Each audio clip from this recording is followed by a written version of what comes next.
Bonjour à tous, bienvenue à tous ceux qui nous ont rejoints, bienvenue au webinaire de GoVocal sur la participation hybride. Aujourd'hui, la question à laquelle on va essayer de répondre, c'est comment allier le numérique et le présentiel pour une participation citoyenne efficace et inclusive pour toucher le plus grand nombre de personnes. Merci à tous ceux qui se sont connectés. Je sais qu'aujourd'hui, on a des collectivités et des organisations qui viennent de France, de Belgique, du Canada, du Luxembourg et peut-être d'autres pays que j'ignore. Donc, merci à tous ceux qui sont présents. Alors, très rapidement, la structure de ce webinaire, on va essayer de répondre à cette question en 45 minutes. D'abord, on va se présenter. Qui sommes-nous? Qui est GoVocal? Ensuite, on vous donnera un petit peu de contexte sur la participation hybride. De quoi parle-t-on? Qu'est-ce que cela veut dire? Ensuite, on aura la chance d'accueillir la ville de Massy, qui va nous faire un retour d'expérience. Ils ont déployé une stratégie de participation hybride depuis quelques années et ils vont nous partager leur retour d'expérience en la matière. On prendra ensuite quelques minutes pour vous présenter quelques innovations qui répondent à certains des enjeux que les collectivités rencontrent lorsqu'elles veulent déployer une stratégie de participation hybride. Et puis, on aura un temps de questions-réponses à la fin où vous aurez le loisir de poser les questions soit à la ville de Massy sur la pratique de la participation hybride, soit à l'équipe de GoVocal sur la théorie ou tous les sujets que vous souhaitez. N'hésitez pas à poser vos questions dans le chat. On les voit et on pourra y répondre pendant la partie questions-réponses à la fin de la présentation. Alors, qui sommes-nous? Vous nous connaissez peut-être sous notre ancien nom de Citizen Lab. On a été fondé en 2015 en Belgique par 3 étudiants, Aline, Wietse et Koen, sous donc le nom à l'époque de Citizen Lab. Aline, Wietse et Koen, ils étaient à l'époque étudiants à Bruxelles et ils souhaitaient participer à la vie politique municipale, la vie locale bruxelloise, donner leur avis. Mais ils avaient peu d'occasion de le faire, à part une réunion publique de temps en temps, le soir à 20 heures, une à deux fois par an. Ils avaient peu d'opportunités de s'exprimer. Ils ont donc décidé de lancer cette plateforme de participation citoyenne qui est aujourd'hui basée à Bruxelles et présente dans plus de 18 pays dans le monde. On a une équipe internationale de 50 collaborateurs. Je crois qu'on parle plus d'une vingtaine de langues. Vous avez une petite photo de nous sur la diapositive. Et puis, il y a 3 mois, en juin 2024, on a été rebaptisé GoVocal pour refléter notre évolution d'un simple outil participatif à nos débuts à une plateforme complète de participation citoyenne qui facilite une participation démocratique approfondie. Alors, où sommes-nous présents aujourd'hui? On est très présents en Europe, en Amérique du Nord, en Amérique latine, et puis de façon plus ponctuelle dans différentes autres régions du monde. Depuis 2015, on a accompagné plus de 500 collectivités locales. C'est plus d'1 million de participants qui se sont connectés à des plateformes GoVocal, que ce soit en version mobile ou en version ordinateur web. Parmi les clients qu'on accompagne, à l'international, on travaille avec des grandes villes et des capitales européennes comme Copenhague, Dublin, Vienne, Oslo, ou encore Montréal et Seattle en Amérique du Nord. En France, on travaille à la fois avec des EPCI, comme par exemple Grand Paris Sud, la métropole de Troyes, le pays ajaxien, ou aussi avec des villes de toute taille. Ça va de petites villes de quelques milliers d'habitants comme Rungis à des grandes villes comme Vitry-sur-Seine, Rueil-Malmaison et d'autres. Quelques mots sur vos interlocuteurs aujourd'hui. Donc, je m'appelle Guillaume, je suis le responsable de GoVocal en France. Je suis accompagné de Zelda, qui est notre spécialiste en participation citoyenne, donc qui accompagne les collectivités et organisations avec lesquelles on travaille pour déployer leurs projets de participation. Et je suis accompagné de Sébastien, qui développe la présence de GoVocal en France et dans la francophonie. Et je vais maintenant passer la parole à Zelda, qui va vous donner un petit peu de contexte sur la participation hybride. De quoi parle-t-on? Bonjour à toutes et à tous. On est vraiment ravis que vous soyez avec nous aujourd'hui et de pouvoir aussi avoir une prise de parole de la ville de Massy. Donc, merci pour votre présence. Comme on le disait, n'hésitez pas à vous présenter dans le chat et à poser vos questions petit à petit. On les prendra à la fin. Il y a un temps dédié de questions-réponses. Pour ce contexte, ce qu'on souhaitait faire, c'était revenir d'abord sur une chronologie brève, mais de l'évolution de la participation en France.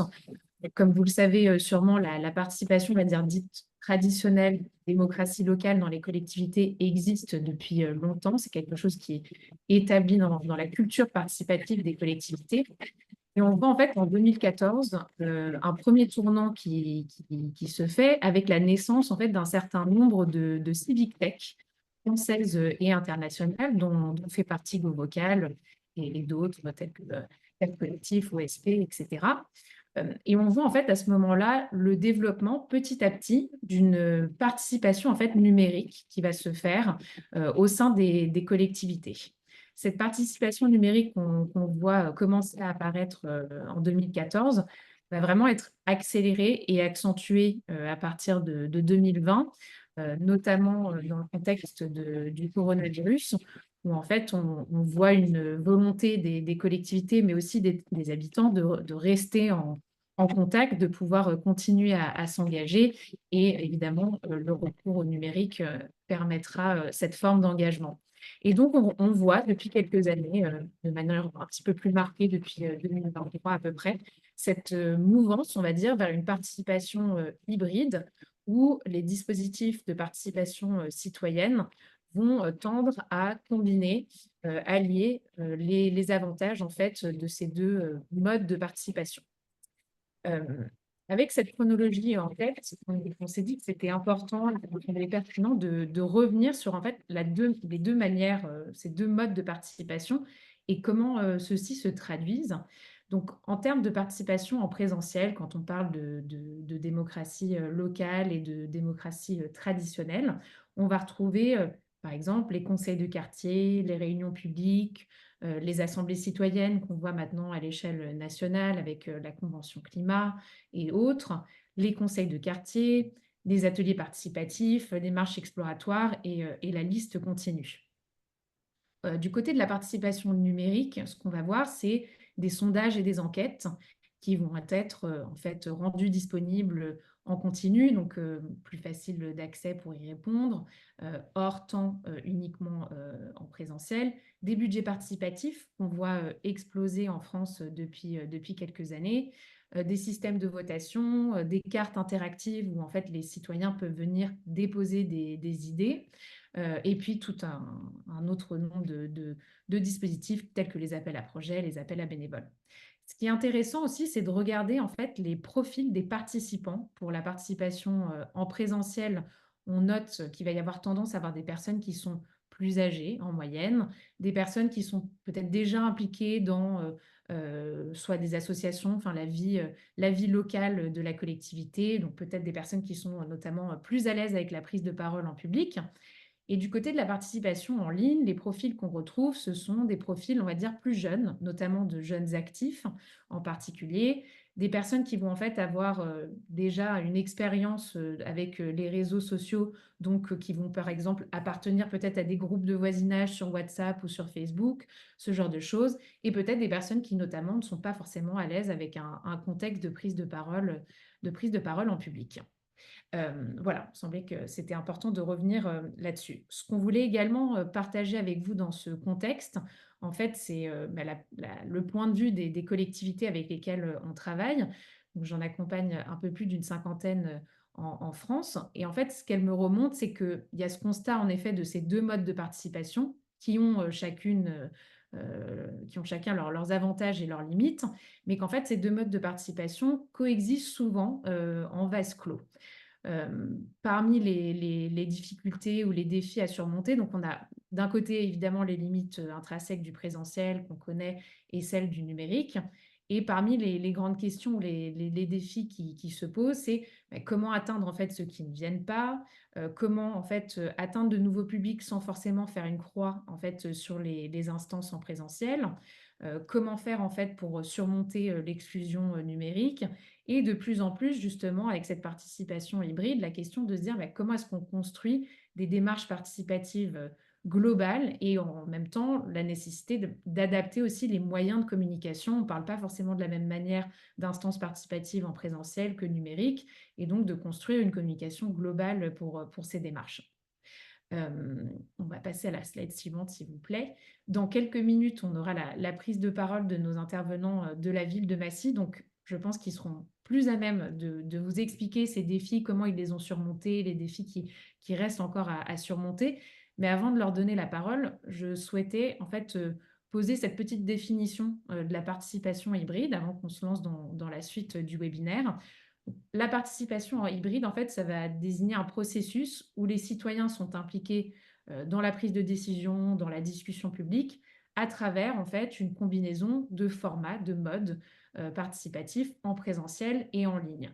L'idée ici, c'est vraiment en fait de pouvoir capitaliser sur la synergie que la participation hybride peut apporter, parce que la participation en ligne et hors ligne, en se renforçant, peuvent créer une participation qui va être plus robuste, avec un impact plus important et surtout, on l'espère aussi, plus inclusive en pouvant toucher d'autres publics. Mais voilà, je vais me taire et rendre l'aspect plus participatif et donner la parole à nos intervenants de la ville de Massy que Guillaume va introduire. Merci beaucoup Zelda pour cette première définition de la participation hybride. On va donc accueillir Mehdi et Thibaut de la ville de Massy. Donc la ville de Massy, pour ceux qui ne la connaissent pas, elle est située dans l'Essonne, dans le 91, au sud de Paris, dans la région Île-de-France. C'est une ville de 51 000 habitants avec laquelle on travaille depuis 2021, donc depuis 3 ans. Ils ont lancé 24 projets de consultation sur la plateforme GoVocal et on a 2914 inscrits. Donc, on va accueillir Mehdi, qui est chef de projet innovation et participation citoyenne, et Thibaut, qui est chargé des relations habitants, de la démocratie locale et plus spécifiquement des conseils de quartier. Et donc, je vais laisser Zelda les interroger. Bonjour du coup Mehdi et Thibaut, merci d'être avec nous. Avant votre prise de parole, quelques grandes questions qu'on un petit peu votre partie également. Mehdi, toi qui vas commencer, est-ce que tu peux nous expliquer un petit peu d'abord comment est-ce que vous avez fait de la participation, comment vous faites de la participation hybride à Massy, quelles sont les instances qui visent à allier ces deux modes de participation et surtout, toi, ton point de vue sur ce que tu as apporté en plus, sur peut-être quels sont les défis qui persistent. Et aussi, c'est intéressant pour nous de comprendre vraiment en termes d'utilisation de votre plateforme et d'autres modes de participation numérique, comment vous avez pu renforcer ces instances participatives. Voilà, ça fait beaucoup de questions, je vais les prendre dans le sens que tu... Déjà, premièrement, bonjour à toutes et tous. Je suis ravi d'être ici pour parler de participation citoyenne et des exemples qu'on a mis donc en place sur la ville de Massy. J'espère on m'entend bien. Donc, à Massy, il faut savoir qu'il y a toujours eu 3 instances de participation citoyenne classique en présentiel. Donc, on a une maison de quartier qui se trouve dans chacun des quartiers de Massy, donc 5 au total, et qui ont des missions d'aide aux concitoyens pour l'insertion à l'emploi, ce genre de choses. Il y a aussi un dispositif qui s'appelle Dialogon. Donc là, on interroge plus les citoyens au niveau des travaux de voirie, notamment de requalification de rues, d'avenues, de changements au niveau de l'urbanisme. Et il y a aussi un système très classique que tout le monde connaît, c'est les conseils de quartier. Et donc là, ensuite, je laisserai mon collègue Thibaut vous présenter ça plus en détail, puisque c'est son activité principale. Et donc, on a toujours eu ces instances de participation classiques qui font venir à chaque fois la même typologie de personnes et avec un nombre assez restreint. On n'a jamais pu, avec de la participation uniquement en présentiel, faire exploser le nombre de participants. Et donc, il y a quelques années, on a introduit à ces dispositifs de la participation numérique. Et donc, je vous expliquerai dans un second temps les bénéfices qu'on en a tirés. Donc, afin vraiment, justement, de donner plus de poids et de pouvoir à ces instances. Et, récemment, on a aussi lancé une quatrième instance de participation citoyenne, donc qui est le budget participatif. Et donc là, on s'est lancé en même temps que d'avoir acquéri justement la plateforme citoyenne de GoVocal, puisque on avait bien compris qu'il nous fallait du digital pour pouvoir gérer ce projet de plus grande envergure et plus innovant. Donc, au niveau des fonctionnalités que la plateforme nous permet de faire, donc dans un premier temps, ça nous permet vraiment de pouvoir traiter un grand nombre d'informations assez facilement. Je prends l'exemple du budget participatif qu'on a lancé. Donc, la première édition, c'était en 2022. On a eu plus de 118 idées qui ont été déposées par tous les habitants de la ville.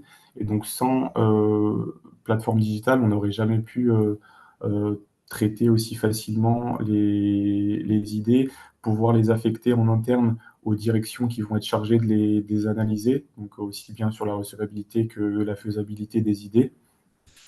En termes d'information, toujours, ça nous permet de pouvoir, parce que nous, on lance énormément enfin énormément, en tout cas pas mal de sondages tout au long de l'année pour interroger les citoyens sur plusieurs thématiques différentes.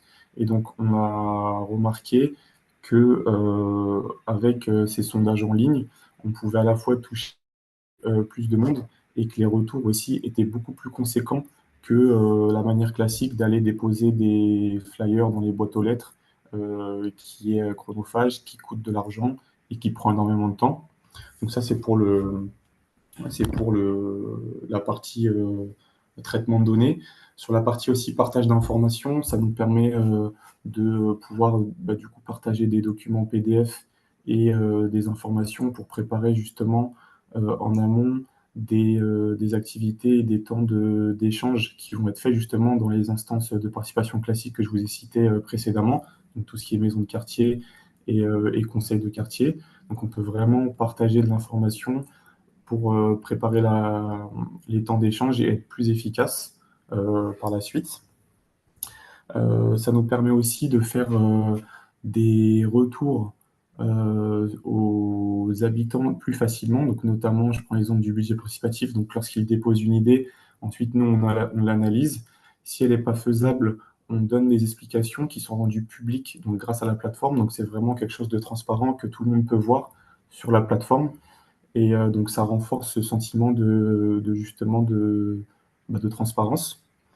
Et le dernier et gros bénéfice qu'on tire de l'utilisation de la plateforme, c'est de pouvoir d'utiliser le module événement, donc pouvoir organiser des événements via la plateforme. Donc on va créer un événement et les gens vont pouvoir cliquer sur un bouton, par exemple je participe ou je m'y rendrai.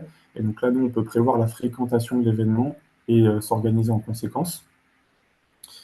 Voilà, je prends mes petites notes. Ah oui, et du coup maintenant, donc là j'ai parlé des bénéfices et je continue rapidement pour terminer là-dessus. L'utilisation de la plateforme, ça nous a, surtout par rapport au budget participatif, cette nouvelle instance de participation qui est innovante, ça nous permet vraiment de toucher un plus large public plus facilement parce que là, les personnes vont pouvoir directement participer en ligne, ne sont pas obligées de se déplacer pour déposer leur idée, même si on a, pour les personnes qui sont plus habituées à utiliser du papier, on a quand même, pour l'inclusivité, gardé une boîte à idées. Mais on peut vraiment toucher plus de monde grâce au digital et aussi toucher des publics qui n'avaient pas l'habitude de participer. Notamment, on a eu beaucoup de jeunes entre 20 et 25 ans qui ont déposé des idées. Donc, on a mis quelques photos là en bas à droite.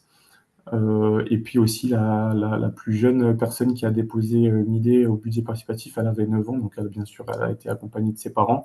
Mais comme quoi, tout le monde peut se participer. On n'aurait jamais vu ce genre de personnes, je pense, à des conseils de quartier, en tout cas pour le moment.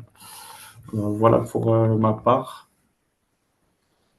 Merci Mehdi. Comme je le disais, hein, n'hésitez pas si vous avez des questions que vous souhaitez poser à Mehdi ou à Thibaut, quand vous aurez entendu Thibaut, à les mettre dans le chat et je le mettais à l'instant aussi dans le chat, à partager aussi vos propres exemples de participation hybride. Si vous avez participé à des démarches de participation hybride, si vous en animez vous-même, c'est intéressant aussi pour vous de recueillir ces cas concrets. Thibaut, peut-être avant de te lancer, quelques questions directrices qu'on se posait et qu'on aimerait, sur lesquelles on aimerait t'entendre répondre. C'est, est-ce que tu peux nous expliquer comment fonctionnent les conseils de quartier à Massy? Donc déjà de manière traditionnelle pour qu'on situe bien la chose. Est-ce que tu peux aussi nous dire pourquoi ou quand est-ce que vous avez fait ce tournant numérique pour venir soutenir les conseils de quartier? ce que ça a apporté, quels sont les défis qui se maintiennent, quels sont ceux auxquels vous avez vous avez pu surmonter. Voilà, comme pour Mehdi, ça fait beaucoup de questions, donc tu adresses ça dans le sens que tu veux, mais ça nous intéresse d'avoir réponse à ces questions. Tu m'as obligé. Bonjour à toutes et à tous, et bien sûr, je vais répondre à toutes vos questions. Alors, pour nous, le conseil de quartier, c'est sur Massy, comment il fonctionne, c'est une instance participative qui est ouverte à tous et tous, toutes et tous, qui est libre et bénévole, et bien sûr, on le met sous inscription pour essayer d'avoir une continuité avec chaque membre. Donc, le but d'un conseil de quartier, c'est de s'informer, de proposer des projets à intérêt collectif, de travailler avec les autres conseils de quartier, mais aussi de développer des connaissances sur des domaines qui sont propres à la ville, que ce soit les espaces verts, l'urbanisme, la voirie. Ça a lieu 2-3 fois par an, et organisé par nos équipes, et en partenariat avec l'élu de quartier, qui est bien sûr référente du quartier. Donc, comme dit précédemment, on a ouvert les conseils de quartier à tous. Sur le mandat précédent, avant, il était plutôt clos, c'était sur inscription, sur connaissance, alors que maintenant, tout le monde peut s'y inscrire. La différence qu'on a eue, c'est que on n'a pas eu plus d'inscrits que ça. C'est que ça n'a pas eu de rebond plus que ça. Donc du coup, on s'est dit qu'est-ce qu'on peut faire. Et ben, ce qu'on a décidé, c'est de s'allier donc avec la plateforme de nos collègues de la direction et de se lancer sur la plateforme numérique pour rechercher des nouveaux profils qu'on n'avait pas. Alors, on a eu des nouveaux profils. On a eu des nouveaux inscrits un peu plus jeunes, parce qu'il faut se dire que le conseil de quartier, ça regroupe souvent des retraités ou des personnes qui sont proches de la retraite.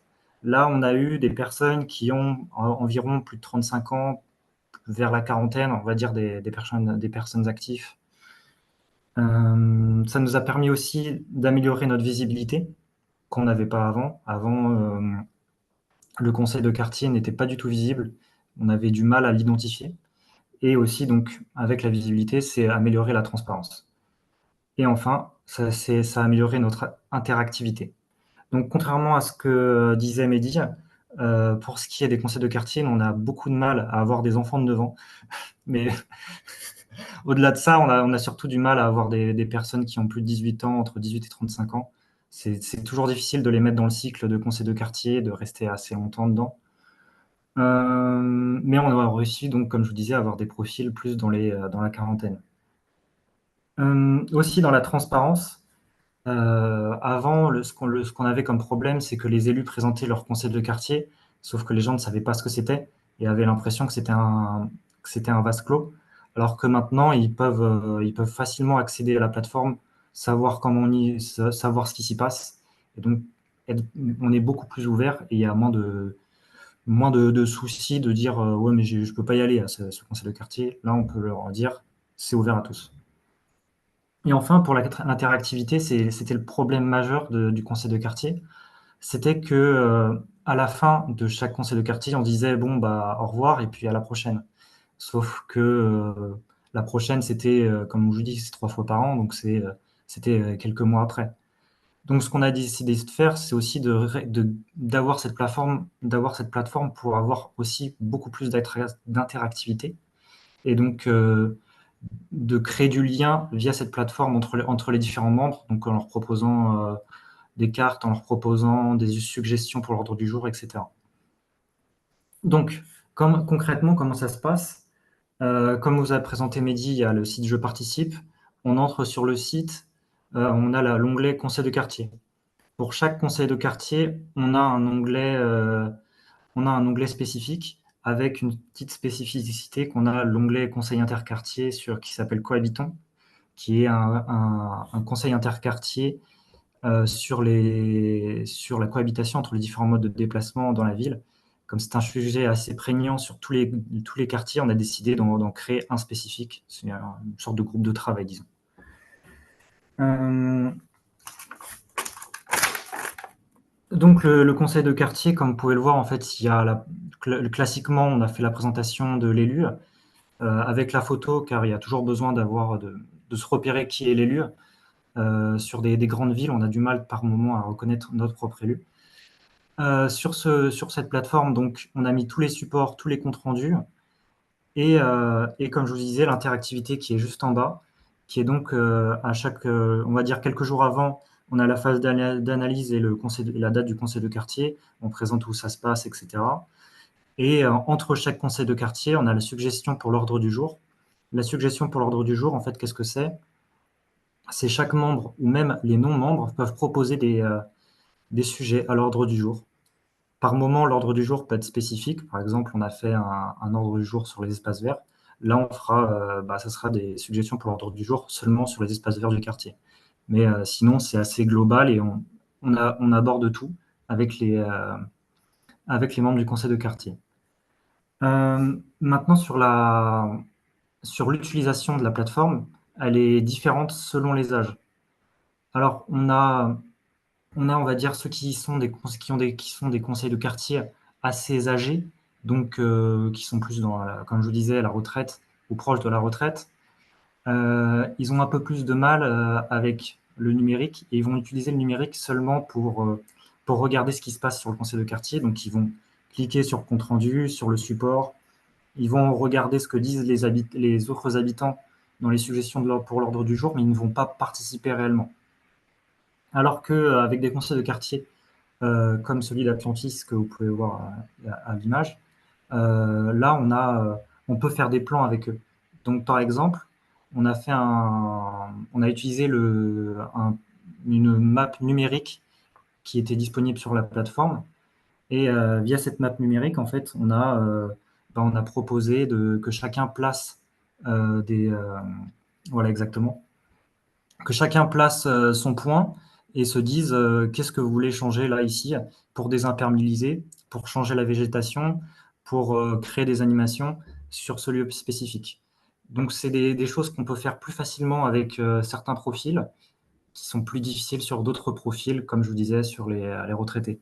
Mais sur les profils d'actifs, c'est beaucoup plus facile et ils comprennent plus facilement et on peut après faire une séance sur les points spécifiques et se faire la balade urbaine qu'on a fait il y a quelques semaines sur chaque point. Et donc, on a fait une petite balade sur chaque point et on a explicité sur pourquoi ça ne pouvait pas être fait, pourquoi ça sera fait, euh, si c'était une bonne idée ou non. Voilà. Merci beaucoup Thibaut. Je vais repasser la parole rapidement à Zelda qui va essayer de faire une petite synthèse donc, de ce que vous avez présenté, Mehdi et Thibaut, comme bénéfice de la participation hybride. Merci Guillaume, merci Mehdi et Thibaut d'avoir partagé votre retour d'expérience. Euh, Quelques points clés qu'on voulait partager avec vous suite à cette prise de parole et plus largement sur la thématique du webinaire, c'est en fait les bénéfices qu'on voit du coup de cette participation hybride en termes de bénéfices pour le présentiel qui vont être créés par les démarches numériques. Ce qu'on entend et ce qu'on voit, c'est qu'en fait, il va y avoir un bénéfice en amont de la démarche présentielle. Mehdi en a parlé, Thibaut en a parlé également. La possibilité de pouvoir organiser en fait et promouvoir des événements, de gérer du coup les participations, le flux le flux de participants à ces événements, mais surtout, et je pense que c'est le plus important avec cette participation hybride, c'est le fait en amont de pouvoir en fait recueillir des suggestions et des contributions et donc de permettre aux animateurs de ces instances, aux élus, de pouvoir préparer en fait ces temps en présentiel en amont et pas se retrouver, vous l'avez peut-être eu cette expérience comme moi, dans une réunion de quartier où en fait très vite on est dépassé parce que tout le monde a son mot à dire et l'heure peut passer très rapidement. Il y a aussi en fait l'avantage pendant les temps en présentiel, du coup d'avoir une participation qui va être plus accrue, parce qu'il y a eu ce temps en amont qui était ouvert, la possibilité de voter en ligne, ou d'avoir des relais numériques en fait pour les absents. Et puis en aval, je crois que Thibaut et Mehdi l'ont mentionné tous les deux, la possibilité de pouvoir diffuser des comptes rendus. Et là, en fait, on a vraiment cette possibilité en fait, d'avoir un suivi dans le temps de l'avancement des projets ou des conclusions d'un temps en présentiel qui, bah, comme le disait Thibaut, à la fin d'une réunion de quartier, on se dit, bon, bah, à la prochaine qui est peut-être dans plusieurs mois. Or là, avec cet apport numérique, on peut avoir ce suivi qui peut se faire, on va dire, entre ces temps présentiels. Côté bénéfices pour le numérique qui sont créés par la démarche en présentiel, on va avoir la possibilité en fait bah, d'agréger, de confronter les points de vue. C'est là qu'on vient vraiment parler en fait de possibilités de délibération, qui est peut-être plus compliquée à ce stade sur les plateformes qui vont être plus consultatives.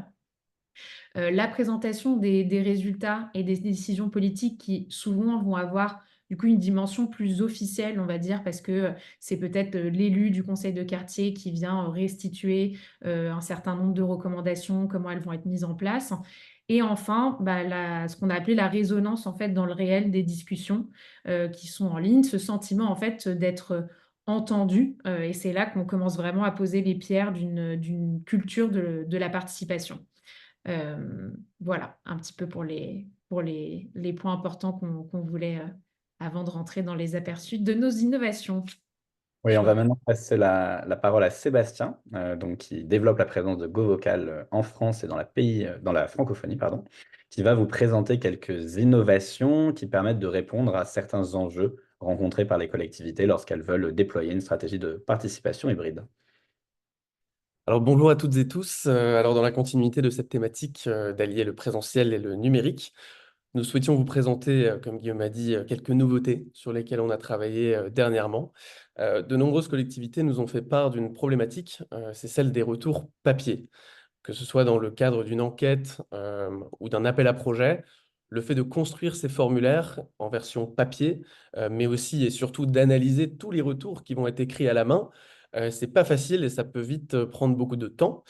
Et le plus souvent, il faut réécrire toutes les réponses soi-même sur l'ordinateur, sur des grandes feuilles Excel. Et quand on en a des centaines, ça peut prendre plusieurs jours pour toutes les étudier. Surtout d'ailleurs quand on a des questions ouvertes. Et donc pour éviter ça, la plupart du temps, on se limite aux questions fermées de type QCM, choix unique, choix multiple, etc. Ce qui ne résout pas forcément le problème. C'est donc cette problématique que nous avons tenté d'adresser en intégrant l'intelligence artificielle dans la plateforme pour vous permettre de faire 3 choses très concrètes. Tout d'abord, quand vous faites une enquête en ligne ou un appel à projet sur la plateforme, vous allez avoir la possibilité en un clic de télécharger le formulaire en format papier, prêt à être imprimé, prêt à être rempli à la main. Ça peut déjà faire gagner pas mal de temps. Slide suivant de Guillaume. Ensuite, vous les envoyez par la poste, vous les mettez en mairie, vous les distribuez dans la rue, peu importe. Une fois que vous récoltez les réponses écrites, vous allez désormais avoir la possibilité de les prendre en photo avec votre smartphone et de les importer directement dans la plateforme. Donc en important ces réponses, je m'explique, vous allez vous retrouver dans cette interface que vous voyez devant vous qui va automatiquement capter toutes les réponses des participants et les réécrire automatiquement pour vous dans la plateforme. Et ensuite, donc, vous n'avez plus qu'à vérifier que tout est bien rempli, parce que toutes les écritures ne sont pas les plus lisibles du monde, donc il y a évidemment une phase de vérification humaine à faire. Et ensuite, vous approuvez en un clic, juste en dessous avec le petit bouton, une fois par participant. Les contributions papier deviennent alors des contributions numériques, et ça vous permet d'avoir toutes les réponses au même endroit pour les étudier beaucoup plus facilement. Slide suivante. Et enfin, en parlant d'études des retours, si on imagine avoir plusieurs centaines de participants, des centaines de réponses ouvertes, justement, ou des centaines de projets proposés dans un appel à projet, on a développé un tout nouvel outil que l'on appelle l'assistant IA. Cet assistant IA, il va vous permettre plusieurs choses.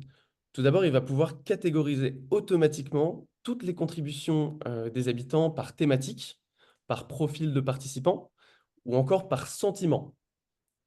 Ensuite, l'assistant IA, il va aussi pouvoir synthétiser tous ces retours que vous souhaitez étudier en sortant des textes récapitulatifs d'une vingtaine de lignes qui, d'ailleurs, vous redirigeront, comme vous pouvez le voir, à chaque fois qu'un projet ou qu'une opinion est mentionnée, il vous redirige vers la contribution d'origine.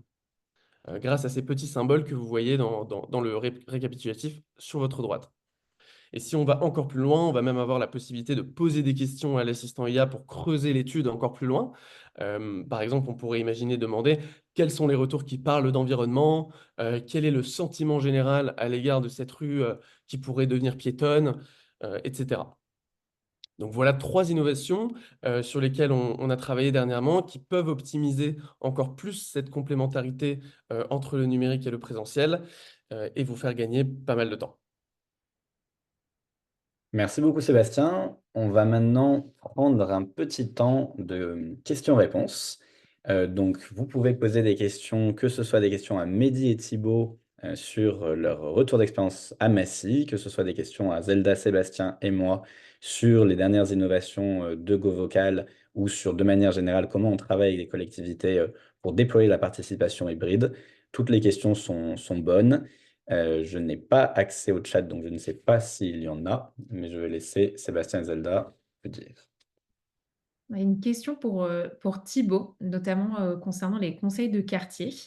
Ce qui était très intéressant dans ce que tu as dit, c'est que vous avez adapté votre utilisation de la plateforme en fonction des profils des participants. Donc, je crois que tu disais que dans les quartiers où il y a peut-être plus de jeunes actifs, vous aviez poussé un petit peu la méthodologie avec des cartes interactives. Dans les quartiers où les personnes étaient peut-être moins à l'aise et consultaient la plateforme plus à titre d'information, vous voyez que c'était surtout les comptes rendus qu'ils allaient voir. La question qui se pose, c'est de savoir, il y a des collectivités qui se lancent en ce moment dans le fait d'utiliser des plateformes pour leurs conseils de quartier et qui vont en fait faire les choses, on va dire, étape par étape. Donc d'abord, elles vont en fait créer ces espaces, comme tu l'expliquais, dédiés aux conseils de quartier et mettre que de l'information, donc les comptes rendus. Moi, ce que je me demandais pour Massy, c'est est-ce que vous avez déployé plusieurs méthodes, c'est-à-dire et l'information et les boîtes à idées et les contributions à l'agenda dès le début, ou est-ce que ça, c'est quelque chose que vous avez construit progressivement? Euh, voilà, vous vous êtes lancé en 2022, donc je ne sais pas si vous avez réussi à tout faire d'un coup et à adapter ensuite, ou si vous avez commencé par les informations d'abord. Non, alors, c'est ton deuxième point, c'est en fait, ça arrivait progressivement. On a tout d'abord créé la plateforme, mis les comptes rendus, les supports. Après, je me suis dit que c'était intéressant de mettre une suggestion pour l'ordre du jour. Donc, c'est pour ça que j'avais mis cette interactivité. Et après, pour ce qui est de créer des cartes et de mettre ces suggestions à l'ordre du jour avec les conseils de quartier, on s'est mis d'accord en présentiel avec eux. Euh, donc pour certains quartiers, comme je disais, celui qui a utilisé la carte, ils étaient open, c'était ce qu'ils voulaient. Mais par exemple, je pense que d'autres quartiers n'auraient pas compris comment ça fonctionnait. En fait, il faut vraiment se mettre d'accord avec eux sur le mode de fonctionnement. Le principal, c'est vraiment se mettre d'accord avec eux et que chacun comprenne et y trouve son compte. Et donc, vos choix méthodologiques ou comment vous avez adapté la plateforme, c'est aussi fait directement en co-construction avec les habitants dans le retour. Ok, intéressant. Euh, Une deuxième question, pardon, et après je vois déjà l'heure tourner, donc je prendrai un petit temps de conclusion et de synthèse. C'est une question qui s'adresse à vous deux, Thibaut et Mehdi, c'est une question sur les prochaines étapes. Quelles sont, à vos yeux, les prochaines étapes pour continuer à déployer la participation hybride à Massy, que ce soit en termes de dispositifs en présentiel ou en numérique, et si on imagine un petit peu grand, qu'est-ce que vous verriez comme prochaines étapes pour faire participer le plus grand nombre à travers ces différentes méthodes?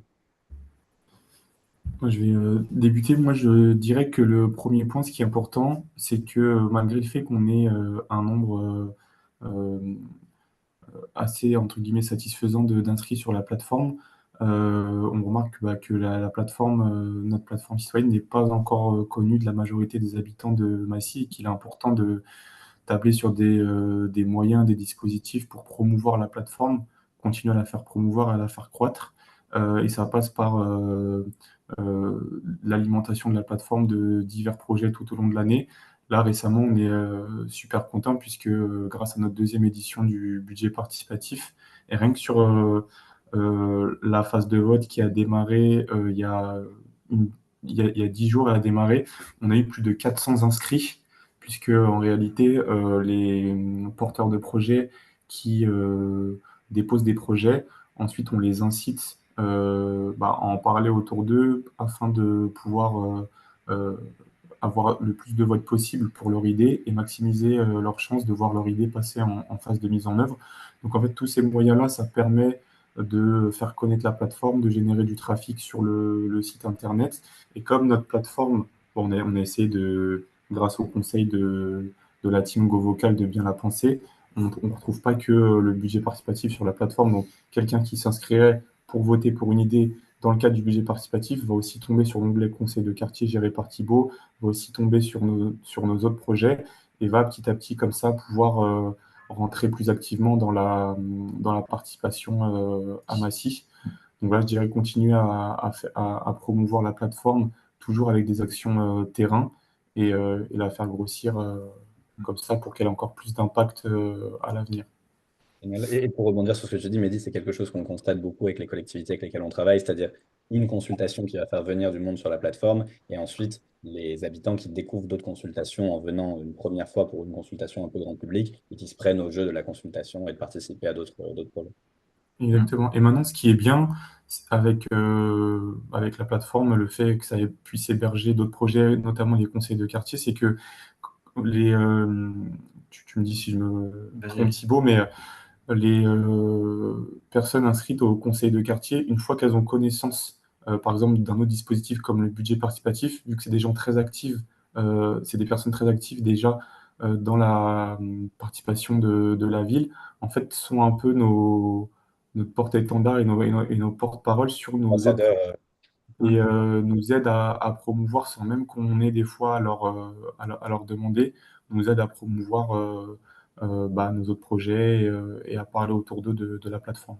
C'est Oui, vraiment un cercle ça. Et vertueux. dans l'autre sens, vu qu'on n'est pas l'instance la plus sexy, on va dire, on a une interdépendance, vu que si la plateforme marche bien de son côté, nous, ça nous fait des nouveaux inscrits obligatoirement parce que les gens vont regarder tout ce qui se passe sur la plateforme. Et on a eu notamment un peu plus d'inscrits au moment d'une grande concertation sur l'un des quartiers. On a eu 5-6 inscrits de plus.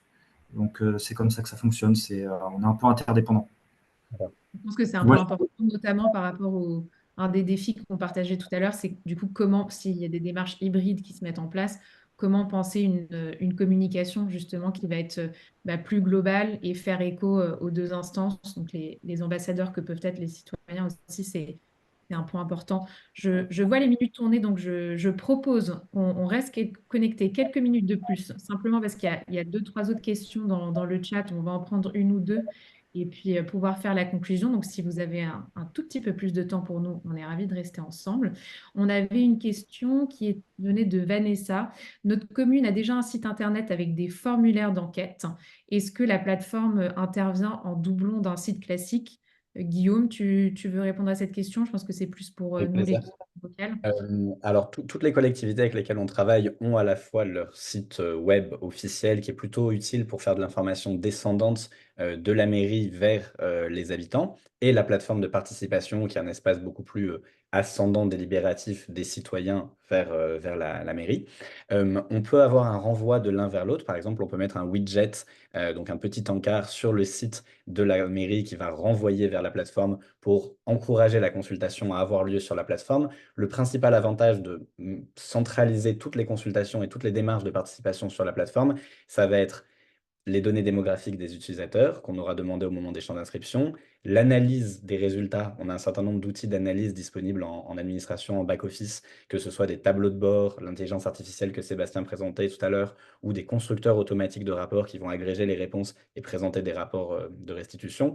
En fait, tous ces outils vont être plus facilement disponibles dans une plateforme de participation dédiée que dans les formulaires d'enquête et de sondage qui font souvent recours à des prestataires tiers et donc qui dissémine un petit peu l'information partout. C'est un bon mécanisme d'avoir à la fois le site web pour faire descendre de l'information et faire connaître aussi la plateforme, et puis la plateforme pour lancer un certain nombre de consultations diverses. Et pour compléter très rapidement ce point, on peut aussi, en fait, l'objectif, ça va être de faire en sorte que la plateforme, elle soit mise aux couleurs de la ville.